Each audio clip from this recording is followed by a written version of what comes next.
My true story from Ohio. At dinner with my in-laws, my son leaned in and whispered, "Don't talk too much.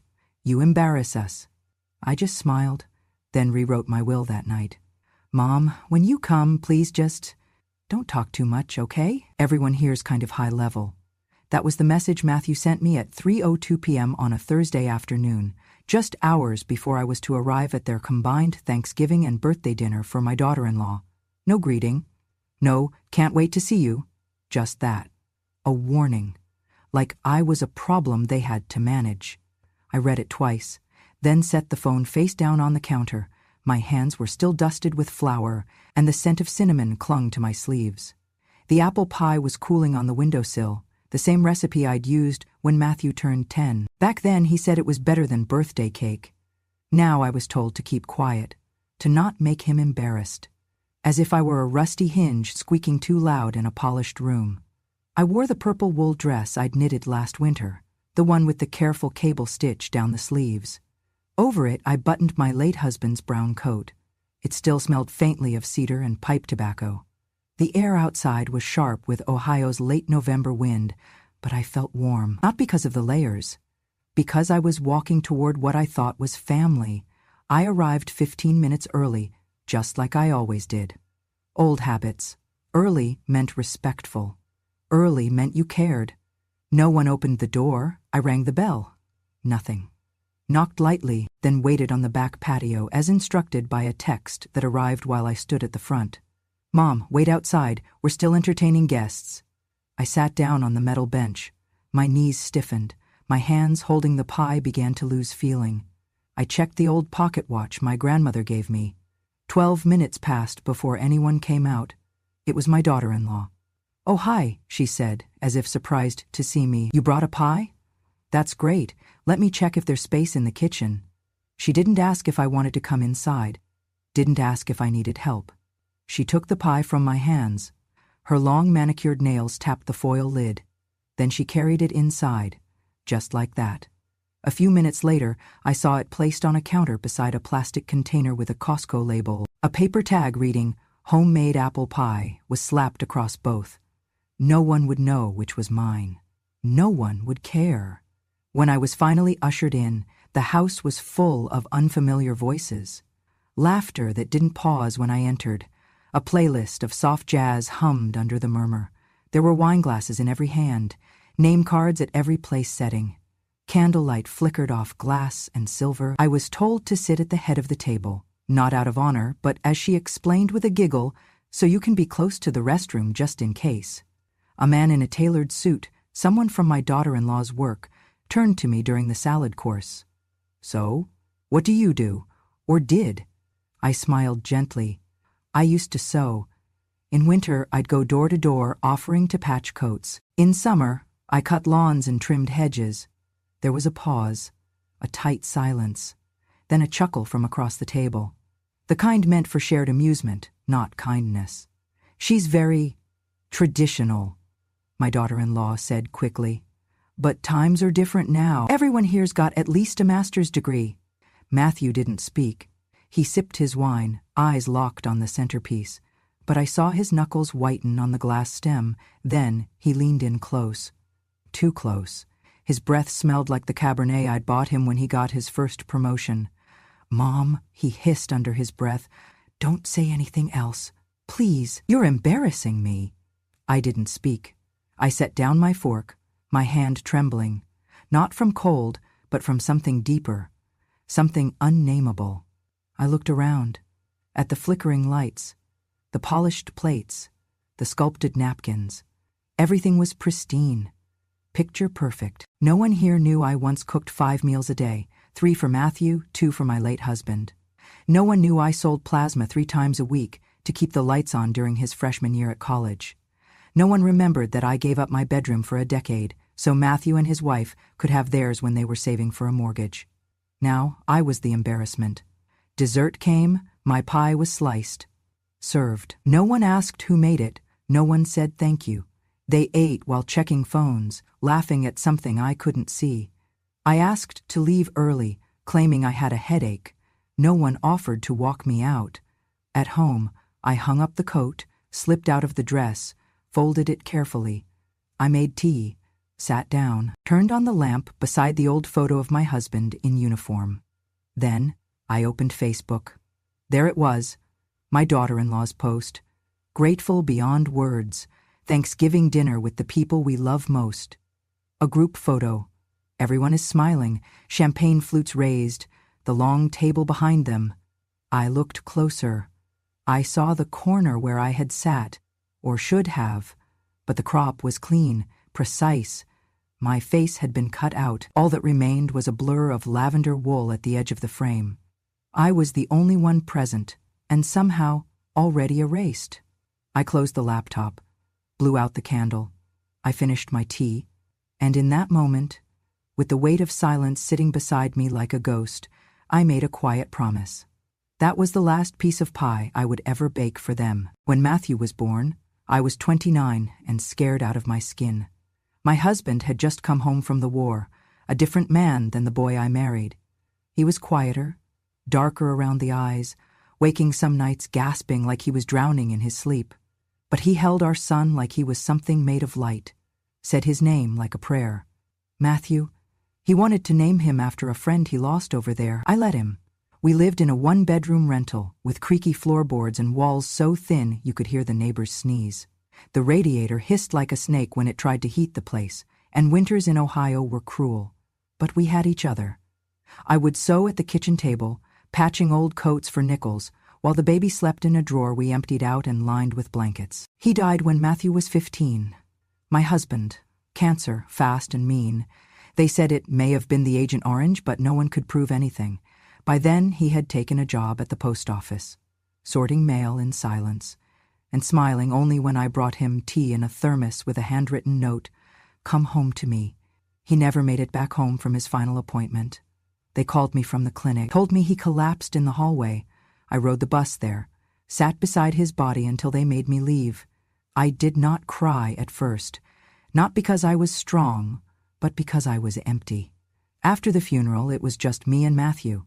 I sold my wedding ring to pay off the last of the hospital bills, started cleaning houses on the weekend, and once a month, twice, when things got tight, I'd go to the plasma center, lie on a recliner for an hour, watching my own blood swirl in plastic tubes, and think about Matthew's future.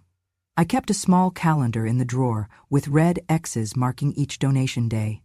I told myself just a little more until he graduates. He was a sweet boy, gentle, always looking out for me. Once, in the 2nd grade, he came home crying because someone called my clothes weird at the school pickup. That night, I stayed up making him a new shirt from leftover fabric, blue with tiny stars. The sleeves were uneven, the collar was too high. But the next morning, he stood in front of the cracked mirror, puffed out his little chest, and said, "This is my superhero shirt." My mom made it. That shirt lived in his drawer for years, even when it no longer fit. Sometimes, on his birthday, I would find a note tucked into my pillow. "Thank you for being my everything."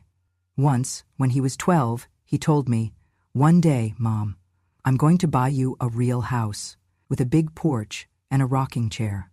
I told him I did not need a new house, just him. When high school came, he changed a bit, started to pull away.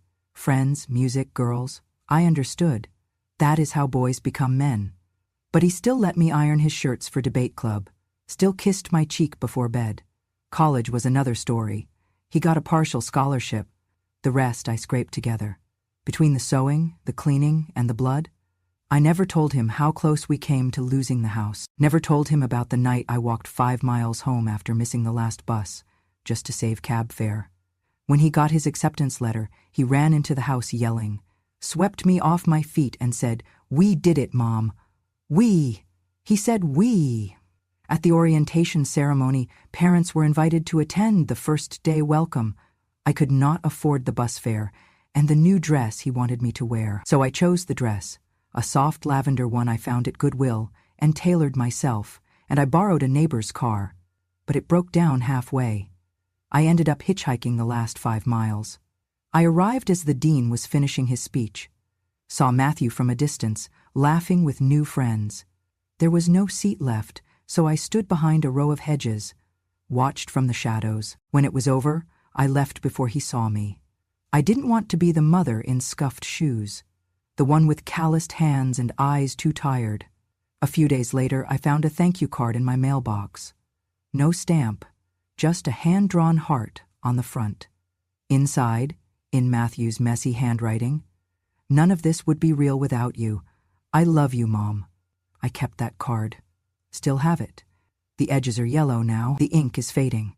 But when I hold it, I remember the boy who thought I was a superhero. Years passed.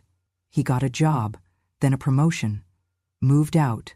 Then came the wedding. I gave him the last of our savings to help with the down payment, gave him the deed to the house, well, most of it, 99%. The lawyer, a friend of my late husband, advised me to keep 1%. Just in case, he said. Paper storms come faster than real ones. At the time, I thought it was silly. Matthew would never, how could he? But I did it anyway. After the wedding, things changed. I was no longer Mom. I was Ellen. I got invited less, called even less than that. My homemade food was interesting. My stories were quaint. My presence was tolerated at best. Still, I kept making that pie every Thanksgiving, still knitted him scarves every Christmas, even if I never saw him wear them. I still left his old room untouched, as if he might walk in any minute and ask me to iron a shirt. Because once, I was everything, and somehow I had become nothing. But I remembered every bedtime story, every fever I sat through, every sandwich I cut into triangles because he said they tasted better that way. I remembered the way he called my arms the safest place in the world. I remembered the way he danced with me in the kitchen when he got his first A. I remembered, even if he had forgotten, because I, the woman who birthed him, carried every piece of him, even the ones he had long since thrown away. In 2018, Matthew called me with excitement in his voice I had not heard in years. "Mom, I got the green light for the business loan." Almost. They just need collateral, and, well, the house qualifies. I was quiet on the phone. "The house? You still have a lot of equity. It'll be temporary. Once things take off, we'll refinance, and I'll put it back." The next day, he brought over papers, thick, stapled, and printed in that fine ink that smells like something official. He sat at my kitchen table, the one his father built from reclaimed wood after the war, and explained everything, with charts, with highlighters. I pretended to understand most of it. He needed my signature to transfer the deed, 99% to his name, so he could qualify for a lower interest rate. "It's just a formality," he said. I remembered what Joseph, my late husband's friend, and our old attorney once told me over coffee and stale biscotti. "If you ever transfer the house, Ellen, keep at least 1%, just in case. Never surrender everything, not even to love." I asked Matthew to give me one night to think. He looked surprised, almost offended, but he nodded. That night I went to the hall closet and pulled down the box labeled legal. Inside, among tax returns and birth certificates, was Joseph's business card, the edges curled like old leaves. I called the next morning. He met me in his office, same desk, same fern in the corner still half alive. He reviewed the documents and nodded. "As I suspected, they're clean. But you'd be wise to keep your name on at least 1%, and so I did. The following week I signed the papers. 99% his, 1% mine. I even baked a lemon cake that afternoon. Told myself this was what family was, giving, trusting, building a future. For a while I believed it was the right decision, but as months passed, the calls dwindled, the visits stopped altogether. Then came the dinner, the one where I was told to wait outside, the one where my pie was left nameless. 2 days later, still shaken from the cold reception, I decided to drop off a scarf I had knitted for my grandson. It was a Wednesday afternoon. I arrived with no warning, a thing I used to do freely when this house still felt like mine. I knocked, waited. Matthew opened the door halfway. "Mom? What's wrong?" "Nothing," I said, forcing a smile. "I just finished this scarf and thought I'd give it to Danny before the cold sets in." "Oh, He stepped out, closing the door behind him. "Now's not a good time. We've got guests, and Rachel's doing a wine tasting with her friends." I blinked. "I won't stay. Just wanted to—" Behind him, I could hear laughter. high-pitched and sharp. A woman's voice floated through the hall. "Hey, whose grandma is that?" Matthew flushed, turned back to me, lowered his voice. "Also, just a heads up, okay? Don't touch the china cabinet when you come by. Rachel said you left smudges last time." The words hit like a slap. Smudges? I had polished that cabinet for years with a vinegar solution my mother taught me. My fingerprints had once been all over that house, on walls, doorknobs, furniture. Now I was a stain to be cleaned off. I left the scarf on the porch, drove home in silence.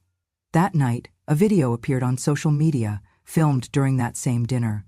My granddaughter's voice narrated as she recorded the centerpiece and a brief pan of the guests. Then came the caption, added later, "When your MIL thinks she's the hostess." I watched it twice, then once more. The camera caught a glimpse of me in the background, standing by the kitchen door, holding a tray of teacups I wasn't even asked to serve. Just trying to help, just trying to belong. The comments stung more than I expected. "She looks so out of place. Someone get Granny a hobby, not the vibe."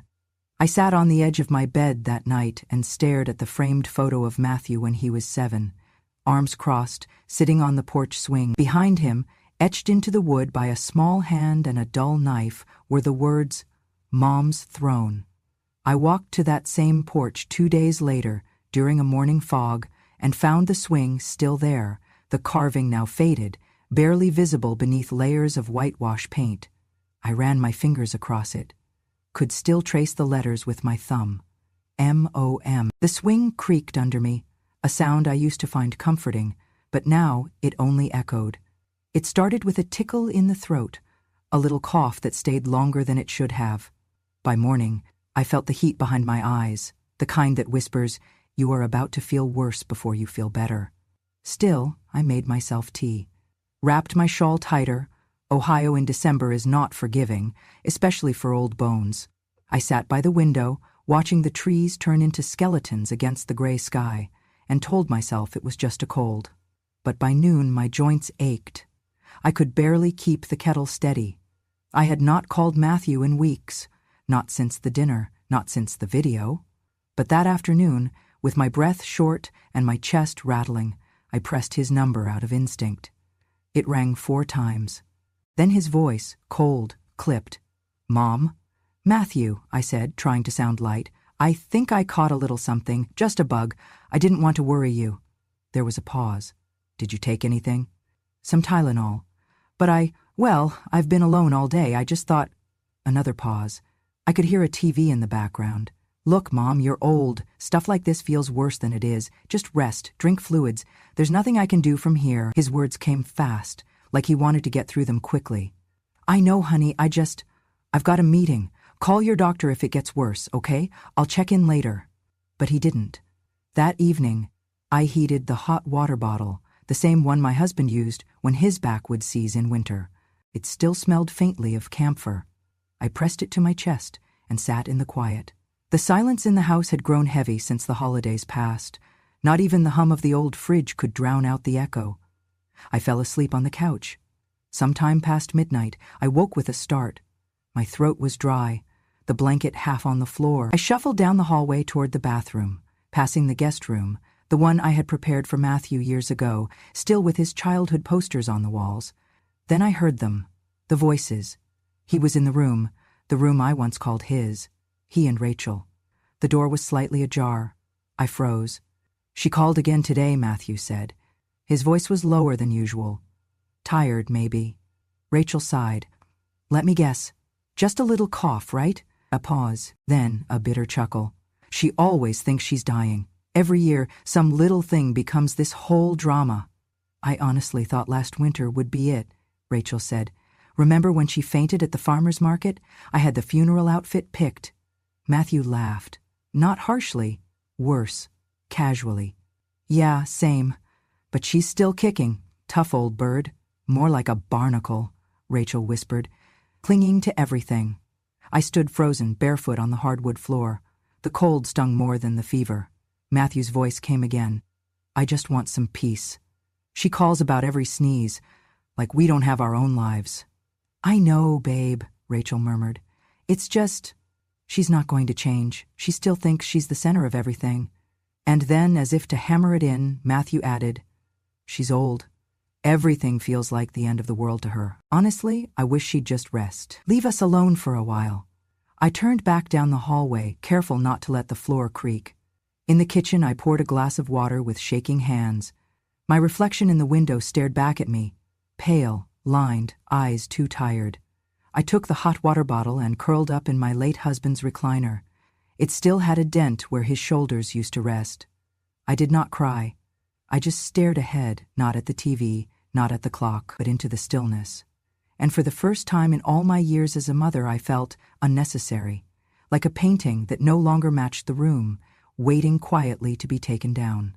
The fever broke the next day, but the chill never left. I did not tell anyone I was going to see Joseph again, just dressed in my thick wool coat, the one with the fraying cuffs, and caught the 9:40 bus into town. Snow was melting in patches along the sidewalk, leaving behind gray slush that soaked through my shoes. His office was just as I remembered it, warm, slightly dusty, and smelling faintly of pipe tobacco. The same fern sat in the corner, now more brown than green, as if loyal enough to die slowly at his side. He looked up from his papers and smiled. "Ellen, I wondered how long it would take." I sat down without speaking, just handed him a copy of the house deed and the voicemail I had saved from the bank confirming my partial ownership was still valid. He reviewed everything in silence, glasses sliding halfway down his nose. Then nodded. "You still hold 1%. That's enough."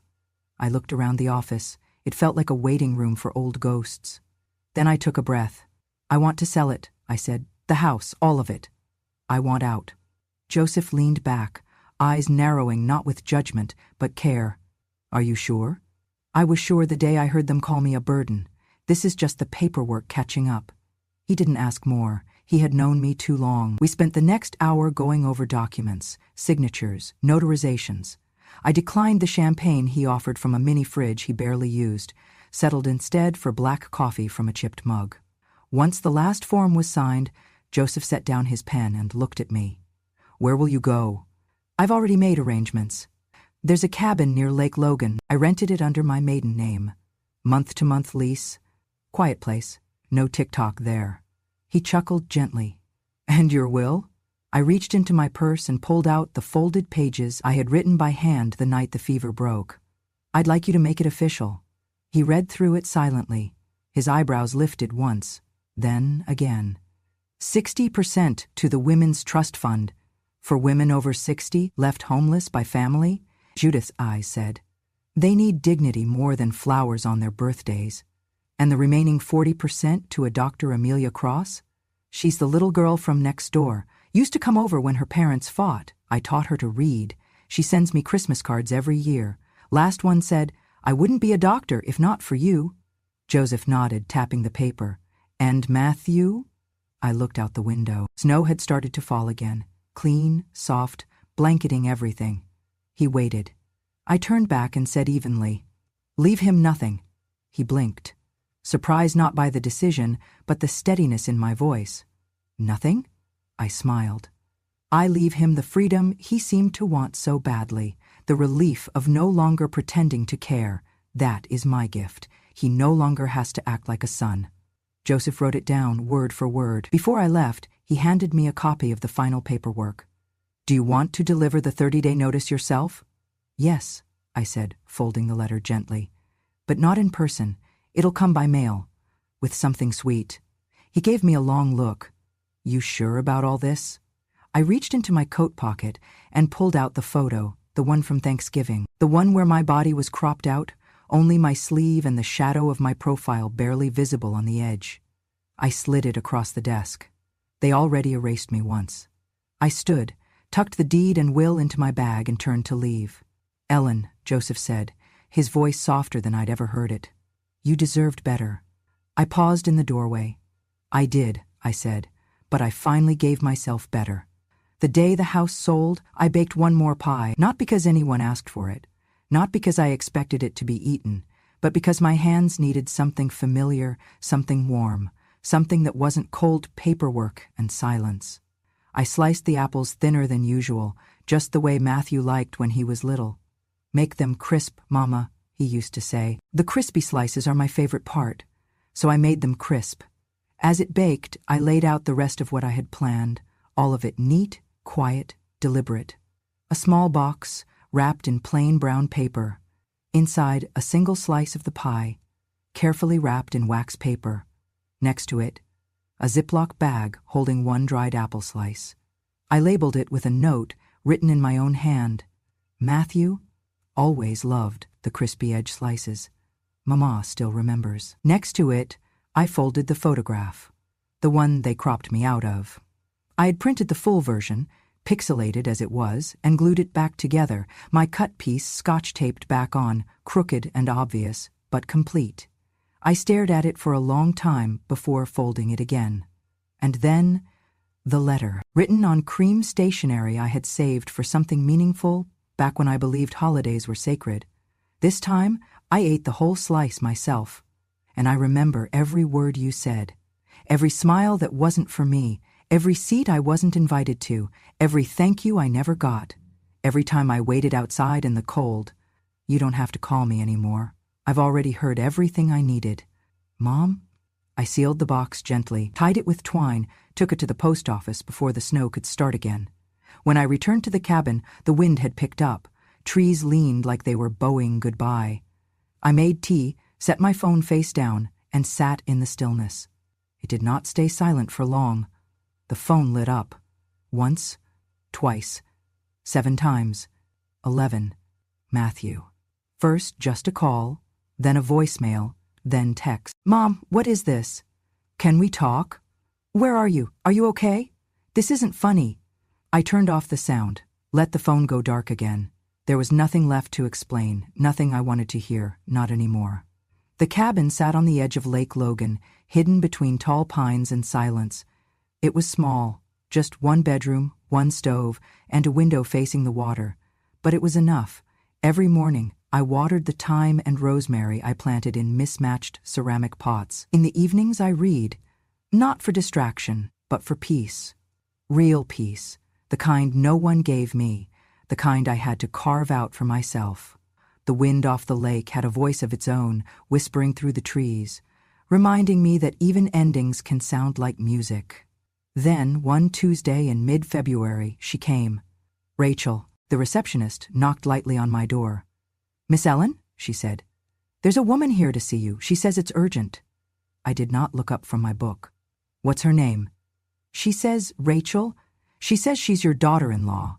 I paused, let the words settle, then closed the book with care. "She's not family," I said. "Tell her Ellen does not receive people who called her a burden."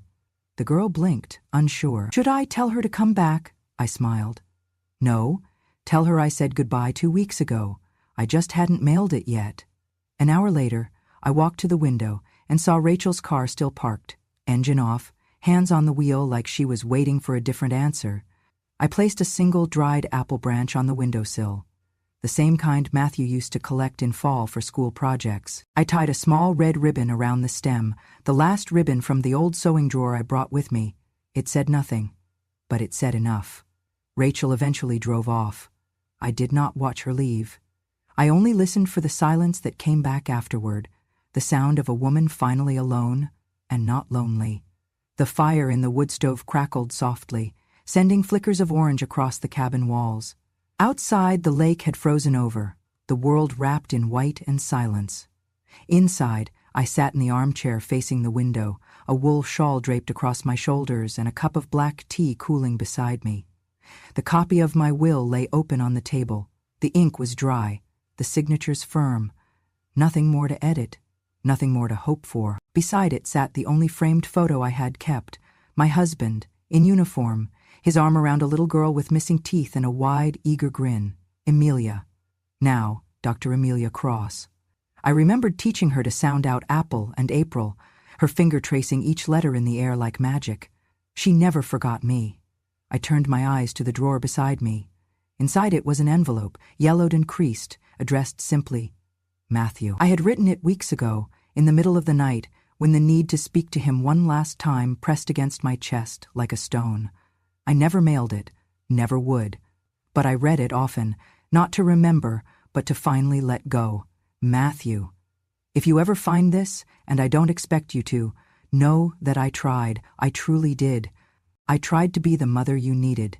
I tried to stay out of the way when that seemed better for you.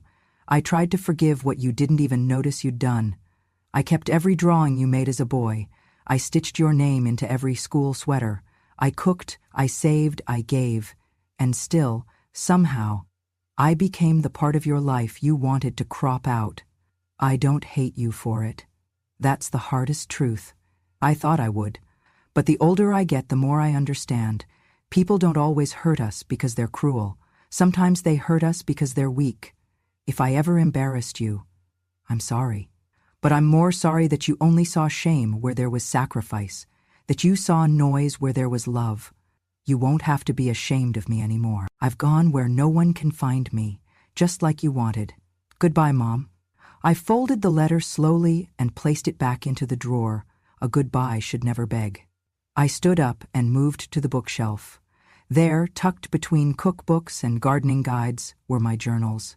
Decades of pages, full of daily notes, grocery lists, memories, arguments, prayers. No one would read them, but that was fine. They had served their purpose, keeping me sane when silence felt too loud. That night, I lit a single candle and placed it by the window, a tradition I kept since my husband died. He used to say, "A light in the window means someone's still home." Not anymore. But I kept the ritual. I made myself a modest supper: soup, a biscuit, and one final slice of pie, one I had frozen from that last batch. The first bite was sweet but not overwhelming, balanced, like I always tried to be. I looked out at the trees, their bare branches reaching like hands that had finally let go. Then, quietly, I whispered to the room, or perhaps to myself, I used to think family was forever. Now I know. Memory is, and memory can be sharpened, refined, delivered without raising your voice. It had been nearly 17 years since I last visited his grave on a weekday. I used to come every Sunday, rain or shine, sometimes just to sit in the car and watch the leaves fall near the headstone. But life and pain had a way of making the visits less frequent, the silences longer. That morning, I brought a small thermos of coffee and one of his old scarves, still carrying the scent of cedar from my closet. The cemetery was quiet, a light breeze pushing the gray clouds across the sky like slow-moving regrets. I found him right where I left him. The stone was simple, just his name, his rank, and the words I had chosen back then. Loved quietly, fought fiercely. I knelt beside the grave, placing a dried apple branch near the base, something that meant nothing to anyone else but everything to us. "Well," I said softly, brushing some pine needles off the lettering. "I did it," I smiled. Not proudly, but peacefully. They said I was a burden, a shadow, that I embarrassed our son. I traced his name with one gloved finger. But I didn't scream. I didn't slam doors. I just remembered who I was. The wind picked up slightly. "I'm not bitter, you know. Not anymore. Just lighter, as if you finally passed me the map you were always holding." I sat there for a while, quiet, present. Then I heard the footsteps, slow, hesitant, not the kind that belonged to groundskeepers or joggers. Matthew. He looked older than I remembered, or maybe I had stopped looking closely. His coat was too thin for the weather, his eyes rimmed red as if from sleep or guilt. He stopped a few feet away, his hands trembling slightly. "Ma," he said. I didn't answer. He looked down at the grave. His eyes traced the stone like it was the first time he'd really seen it. "I'm sorry," he whispered, "for everything." I nodded. Not at him, but at the headstone. Matthew took a step closer. I didn't know how to. I stood up, brushed the grass from my knees, and looked him in the eyes. There was no hate, no forgiveness, just recognition. "You don't have to know," I said gently. "Not anymore." He opened his mouth as if to speak again, but I had already turned back toward the path. Some goodbyes don't need words, just distance. Revenge doesn't always shout. Sometimes it just signs a paper and walks away. Some people learn through forgiveness, others through absence. I gave my son every chance to know the weight of a mother's love. When he dropped it, I didn't raise my voice, I raised my worth. If this story stirred something in you, if you've ever been made to feel small in a house you helped build, you are not alone. My name is Ellen, and this was my true story.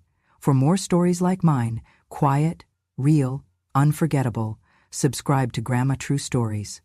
Because some voices don't fade with age, they only get clearer.